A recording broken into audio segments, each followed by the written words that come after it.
Hello lovelies, assalamu alaikum. Welcome back to my channel. If you are new here, my name is Sue.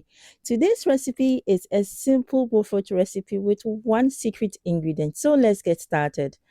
To make this, you need flour. Okay, so I added my flour into my bowl and then created a hole in between with my spatula.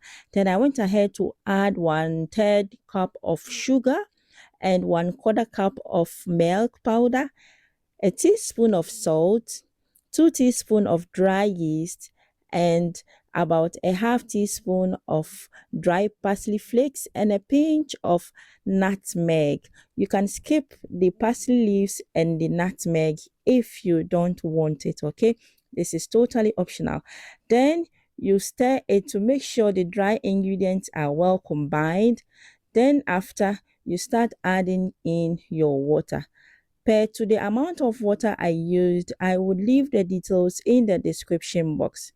To have a no lumpy smooth batter, it is best that you add your water in bits whilst mixing gradually. Okay, so be adding the water in bits whilst mixing and then checking the consistency again because you don't want a too light batter or a too heavy batter.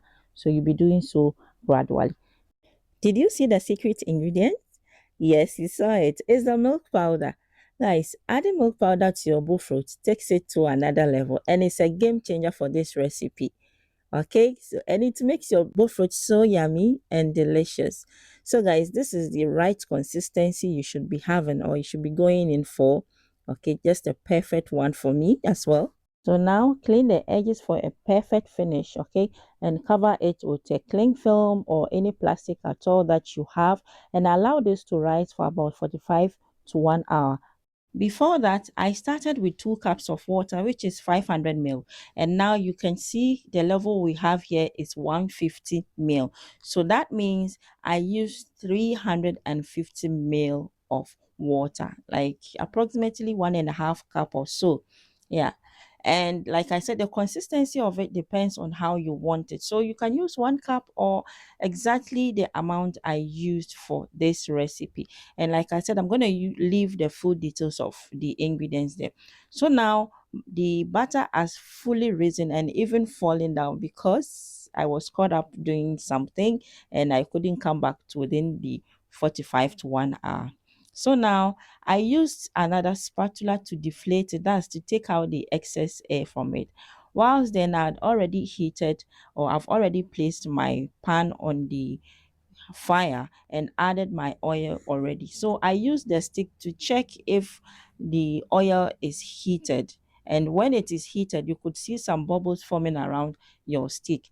But then to be sure again, I started off by dropping just one of the Bofrot to see how it rises. Then I started dropping it one after the other. If you are watching till now, I want to say a very big thank you. And if you haven't subscribed, please do hit the subscribe button and the notification bell so you may be notified anytime I upload a new video. And if you're watching me from my Facebook, please do like and follow Realistic Sue TV. You can see the bowl is full now and the Bofrot is forming nicely. So at this time, you would want to take your stick and be turning it gradually until it is evenly fried because you don't want a part to be fried and other part not fried. Like this is the exact color or exact look you want your Bofrot to have. And you can see it is ready. Now is the time to take it out from the oil. Guys, this was really yummy. It was tasty. I could snack on this with just water and be full. And our Bofrot is ready. Just look at that. You can enjoy this with just water like I did or any fruit juice at all or with any porridge that you prefer and your kids and family will also love it. I hope you enjoy this episode. Till I come your way next time. Wassalamu alaikum.